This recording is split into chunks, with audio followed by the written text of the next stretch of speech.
All's well that ends well. Bertram, Count of Roussillon, had newly come to his title and estate by the death of his father. The King of France loved the father of Bertram, and when he heard of his death he sent for his son to come immediately to his royal court in Paris, intending, for the friendship he bore the late count, to grace young Bertram with his especial favor and protection. Bertram was living with his mother, the widowed Countess, when Lafew, an old lord of the French court, came to conduct him to the king. The King of France was an absolute monarch, and the invitation to court was in the form of a royal mandate, or positive command, which no subject, of what high dignity soever, might disobey. Therefore, though the Countess, in parting with this dear son, seemed a second time to bury her husband, whose loss she had so lately mourned, yet she dared not to keep him a single day, but gave instant orders for his departure. Lafew, who came to fetch him, tried to comfort the Countess for the loss of her late lord and her son's sudden absence, and he said, in a courtier's flattering manner, that the king was so kind a prince, she would find in his majesty a husband, and that he would be a father to her son, meaning only that the good king would befriend the fortunes of Bertram. Lafew told the Countess that the king had fallen into a sad malady, which was pronounced by his physicians to be incurable.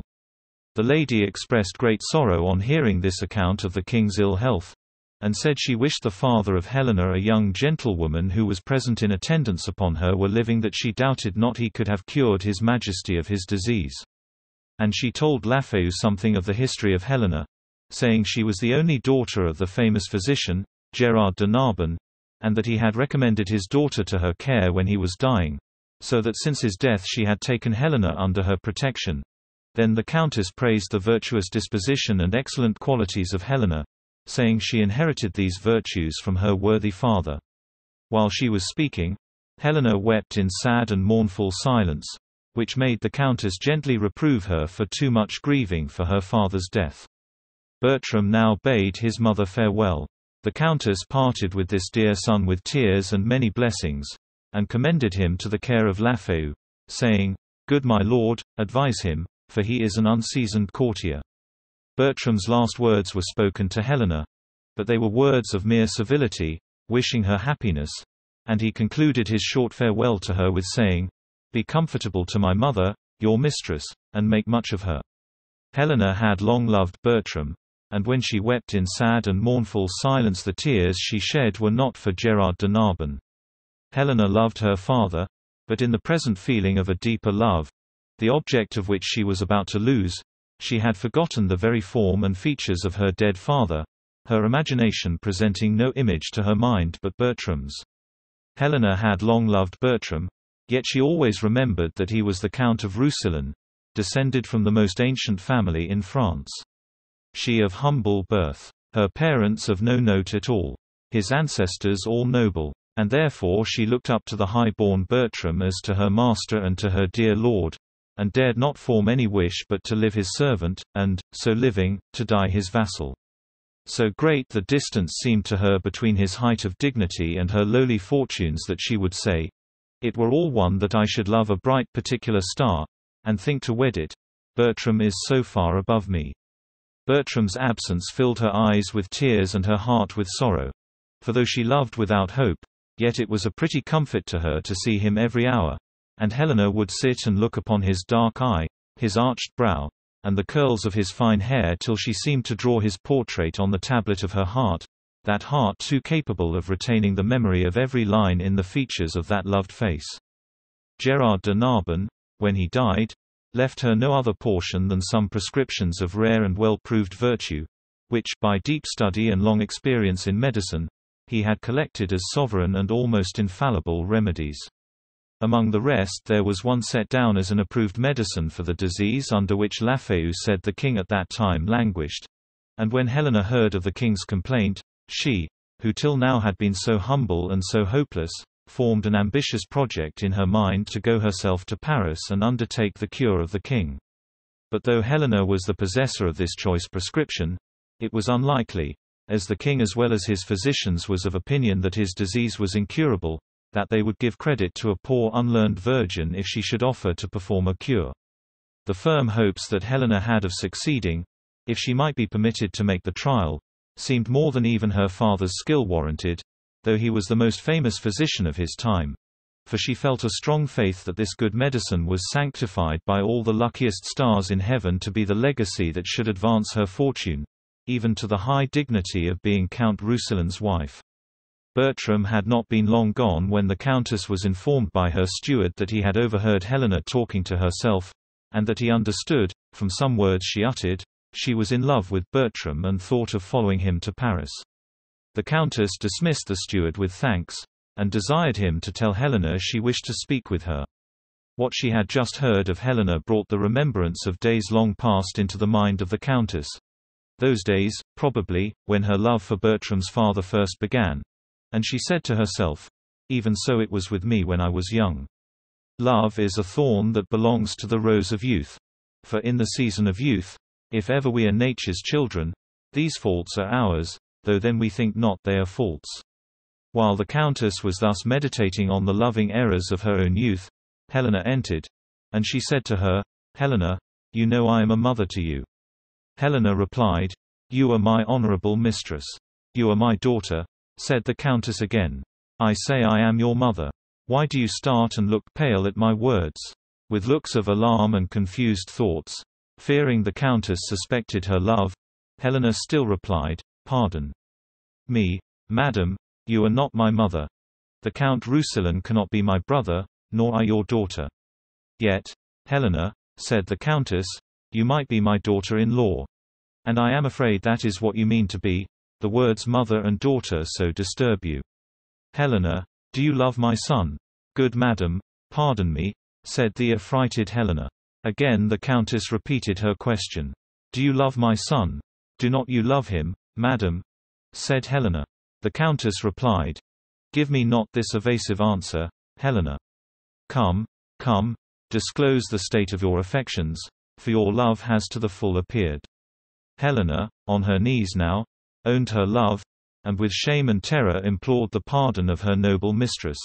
And with words expressive of the sense she had of the inequality between their fortunes she protested Bertram did not know she loved him, comparing her humble, unaspiring love to a poor Indian who adores the sun that looks upon his worshipper but knows of him no more. The Countess asked Helena if she had not lately an intent to go to Paris. Helena owned the design she had formed in her mind when she heard Lafew speak of the king's illness. "This was your motive for wishing to go to Paris," said the Countess, "was it?" "Speak truly," Helena honestly answered. "My lord your son made me to think of this, else Paris and the medicine and the king had from the conversation of my thoughts been absent then." The Countess heard the whole of this confession without saying a word either of approval or of blame, but she strictly questioned Helena as to the probability of the medicine being useful to the king. She found that it was the most prized by Gerard de Narbon of all he possessed, and that he had given it to his daughter on his deathbed. And remembering the solemn promise she had made at that awful hour in regard to this young maid, whose destiny, and the life of the king himself, seemed to depend on the execution of a project which, though conceived by the fond suggestions of a loving maiden's thoughts, the Countess knew not but it might be the unseen workings of Providence to bring to pass the recovery of the king and to lay the foundation of the future fortunes of Gerard de Narbon's daughter, free leave she gave to Helena to pursue her own way, and generously furnished her with ample means and suitable attendants. And Helena set out for Paris with the blessings of the Countess and her kindest wishes for her success. Helena arrived at Paris, and by the assistance of her friend, the old Lord Lafew, she obtained an audience of the king. She had still many difficulties to encounter, for the king was not easily prevailed on to try the medicine offered him by this fair young doctor. But she told him she was Gerard de Narbon's daughter with whose fame the king was well acquainted, and she offered the precious medicine as the darling treasure which contained the essence of all her father's long experience and skill, and she boldly engaged to forfeit her life if it failed to restore His Majesty to perfect health in the space of 2 days. The king at length consented to try it, and in 2 days' time Helena was to lose her fief if the king did not recover. But if she succeeded, he promised to give her the choice of any man throughout all France, the princes only excepted whom she could like for a husband, the choice of a husband being the fee Helena demanded if she cured the king of his disease. Helena did not deceive herself in the hope she conceived of the efficacy of her father's medicine. Before 2 days were at an end the king was restored to perfect health, and he assembled all the young noblemen of his court together, in order to confer the promised reward of a husband upon his fair physician, and he desired Helena to look round on this youthful parcel of noble bachelors and choose her husband. Helena was not slow to make her choice, for among these young lords she saw the Count Roussillon, and, turning to Bertram, she said, "This is the man. I dare not say, 'My lord, I take you,' but I give me and my service ever whilst I live into your guiding power." "Why, then," said the king, "young Bertram, take her. She is your wife." Bertram did not hesitate to declare his dislike to this present of the king's of the self-offered Helena, who, he said, was a poor physician's daughter, bred at his father's charge, and now living a dependent on his mother's bounty. Helena heard him speak these words of rejection and of scorn, and she said to the king, "That you are well, my lord, I am glad.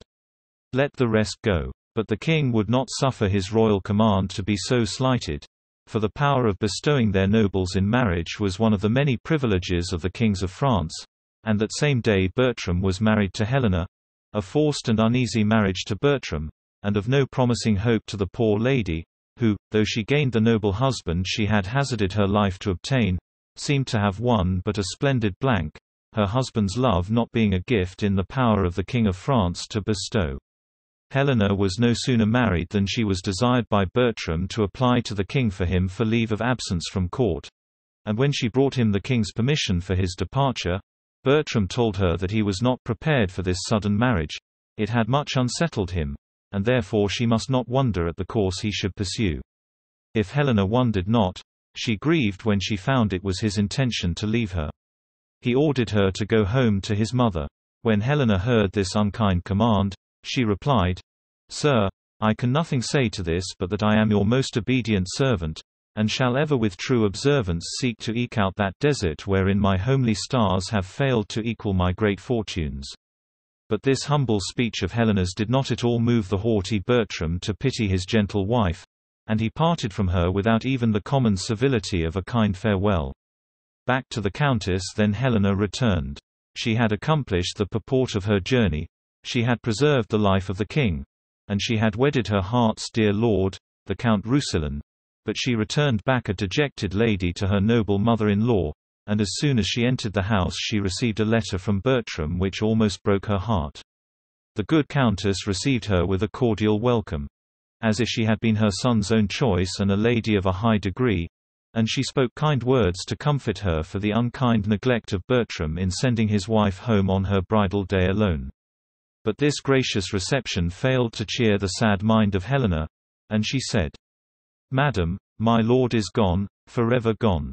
She then read these words out of Bertram's letter, "When you can get the ring from my finger, which never shall come off, then call me husband, but in such a then I write a never." "This is a dreadful sentence," said Helena. The Countess begged her to have patience, and said, now Bertram was gone, she should be her child and that she deserved a lord that 20 such rude boys as Bertram might tend upon, and hourly call her mistress. But in vain by respectful condescension and kind flattery this matchless mother tried to soothe the sorrows of her daughter-in-law. Helena still kept her eyes fixed upon the letter, and cried out in an agony of grief, "Till I have no wife, I have nothing in France." The Countess asked her if she found those words in the letter. "Yes, madam," was all poor Helena could answer. The next morning Helena was missing. She left a letter to be delivered to the Countess after she was gone, to acquaint her with the reason of her sudden absence. In this letter she informed her that she was so much grieved at having driven Bertram from his native country and his home, that to atone for her offence, she had undertaken a pilgrimage to the shrine of Saint Jacques le Grand, and concluded with requesting the Countess to inform her son that the wife he so hated had left his house forever. Bertram, when he left Paris, went to Florence, and there became an officer in the Duke of Florence's army, and after a successful war, in which he distinguished himself by many brave actions, Bertram received letters from his mother containing the acceptable tidings that Helena would no more disturb him, and he was preparing to return home, when Helena herself, clad in her pilgrim's weeds, arrived at the city of Florence. Florence was a city through which the pilgrims used to pass on their way to Saint Jacques le Grand, and when Helena arrived at this city she heard that a hospitable widow dwelt there who used to receive into her house the female pilgrims that were going to visit the shrine of that saint, giving them lodging and kind entertainment. To this good lady, therefore, Helena went, and the widow gave her a courteous welcome and invited her to see whatever was curious in that famous city, and told her that if she would like to see the Duke's army she would take her where she might have a full view of it. "And you will see a countryman of yours," said the widow. "His name is Count Roussillon, who has done worthy service in the Duke's wars." Helena wanted no second invitation, when she found Bertram was to make part of the show. She accompanied her hostess, and a sad and mournful pleasure it was to her to look once more upon her dear husband's face. "Is he not a handsome man?" said the widow. "I like him well," replied Helena, with great truth. All the way they walked the talkative widow's discourse was all of Bertram. She told Helena the story of Bertram's marriage, and how he had deserted the poor lady his wife and entered into the Duke's army to avoid living with her. To this account of her own misfortunes Helena patiently listened, and when it was ended the history of Bertram was not yet done, for then the widow began another tale, every word of which sank deep into the mind of Helena, for the story she now told was of Bertram's love for her daughter. Though Bertram did not like the marriage forced on him by the king, it seems he was not insensible to love, for since he had been stationed with the army at Florence he had fallen in love with Diana, a fair young gentlewoman, the daughter of this widow who was Helena's hostess, and every night, with music of all sorts, and songs composed in praise of Diana's beauty, he would come under her window and solicit her love, and all his suit to her was that she would permit him to visit her by stealth after the family were retired to rest. But Diana would by no means be persuaded to grant this improper request, nor give any encouragement to his suit, knowing him to be a married man. For Diana had been brought up under the counsels of a prudent mother, who, though she was now in reduced circumstances, was well born and descended from the noble family of the Capulets. All this the good lady related to Helena, highly praising the virtuous principles of her discreet daughter, which she said were entirely owing to the excellent education and good advice she had given her, and she further said that Bertram had been particularly importunate with Diana to admit him to the visit he so much desired that night, because he was going to leave Florence early the next morning. Though it grieved Helena to hear of Bertram's love for the widow's daughter, yet from this story the ardent mind of Helena conceived a project nothing discouraged at the ill success of her former one to recover her truant lord. She disclosed to the widow that she was Helena, the deserted wife of Bertram, and requested that her kind hostess and her daughter would suffer this visit from Bertram to take place, and allow her to pass herself upon Bertram for Diana, telling them her chief motive for desiring to have this secret meeting with her husband was to get a ring from him, which, he had said, if ever she was in possession of he would acknowledge her as his wife. The widow and her daughter promised to assist her in this affair, partly moved by pity for this unhappy, forsaken wife and partly won over to her interest by the promises of reward which Helena made him, giving him a purse of money in earnest of her future favor. In the course of that day Helena caused information to be sent to Bertram that she was dead, hoping that, when he thought himself free to make a second choice by the news of her death, he would offer marriage to her in her feigned character of Diana. And if she could obtain the ring and this promise, too, she doubted not she should make some future good come of it. In the evening, after it was dark, Bertram was admitted into Diana's chamber, and Helena was there ready to receive him. The flattering compliments and love discourse he addressed to Helena were precious sounds to her, though she knew they were meant for Diana, and Bertram was so well pleased with her that he made her a solemn promise to be her husband, and to love her forever, which she hoped would be prophetic of a real affection, when he should know it was his own wife, the despised Helena, whose conversation had so delighted him. Bertram never knew how sensible a lady Helena was, else perhaps he would not have been so regardless of her, and seeing her every day, he had entirely overlooked her beauty, a face we are accustomed to see constantly losing the effect which is caused by the first sight either of beauty or of plainness, and of her understanding it was impossible he should judge, because she felt such reverence, mixed with her love for him, that she was always silent in his presence. But now that her future fate, and the happy ending of all her love projects, seemed to depend on her leaving a favorable impression on the mind of Bertram from this night's interview, she exerted all her wit to please him, and the simple graces of her lively conversation and the endearing sweetness of her manners so charmed Bertram that he vowed she should be his wife. Helena begged the ring from off his finger as a token of his regard, and he gave it to her, and in return for this ring, which it was of such importance to her to possess, she gave him another ring, which was one the king had made her a present of. Before it was light in the morning she sent Bertram away, and he immediately set out on his journey toward his mother's house. Helena prevailed on the widow and Diana to accompany her to Paris, their further assistance being necessary to the full accomplishment of the plan she had formed. When they arrived there, they found the king was gone upon a visit to the Countess of Roussillon, and Helena followed the king with all the speed she could make. The king was still in perfect health, and his gratitude to her who had been the means of his recovery was so lively in his mind that the moment he saw the Countess of Roussillon he began to talk of Helena, calling her a precious jewel that was lost by the folly of her son. But seeing the subject distressed the Countess, who sincerely lamented the death of Helena, he said, "My good lady, I have forgiven and forgotten all." But the good-natured old Lafew, who was present, and could not bear that the memory of his favourite Helena should be so lightly passed over, said, "This I must say, the young lord did great offence to his Majesty, his mother, and his lady. But to himself he did the greatest wrong of all, for he has lost a wife whose beauty astonished all eyes, whose words took all ears captive, whose deep perfection made all hearts wish to serve her." The king said, "Praising what is lost makes the remembrance dear. Well, call him hither," meaning Bertram, who now presented himself before the king, and on his expressing deep sorrow for the injuries he had done to Helena the king, for his dead father's and his admirable mother's sake, pardoned him and restored him once more to his favor. But the gracious countenance of the king was soon changed toward him, for he perceived that Bertram wore the very ring upon his finger which he had given to Helena, and he well remembered that Helena had called all the saints in heaven to witness she would never part with that ring unless she sent it to the king himself upon some great disaster befalling her. And Bertram, on the king's questioning him how he came by the ring, told an improbable story of a lady throwing it to him out of a window, and denied ever having seen Helena since the day of their marriage.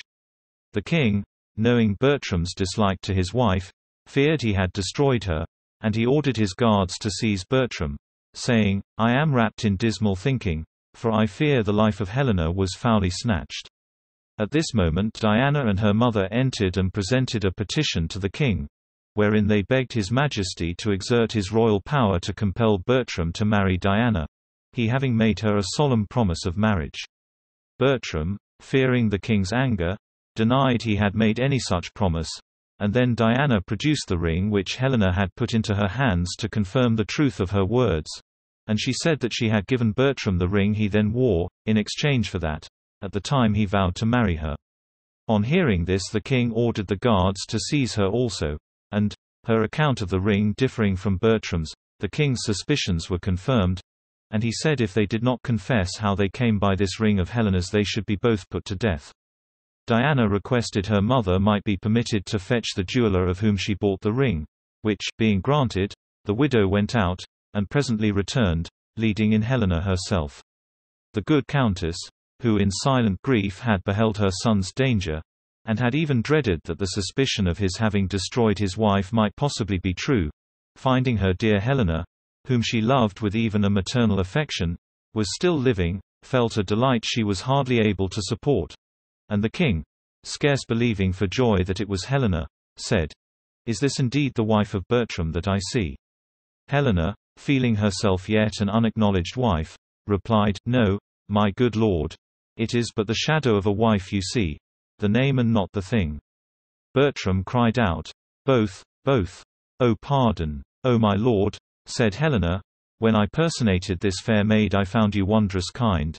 And look, here is your letter," reading to him in a joyful tone those words which she had once repeated so sorrowfully, "When from my finger you can get this ring, this is done. It was to me you gave the ring. Will you be mine, now you are doubly won?"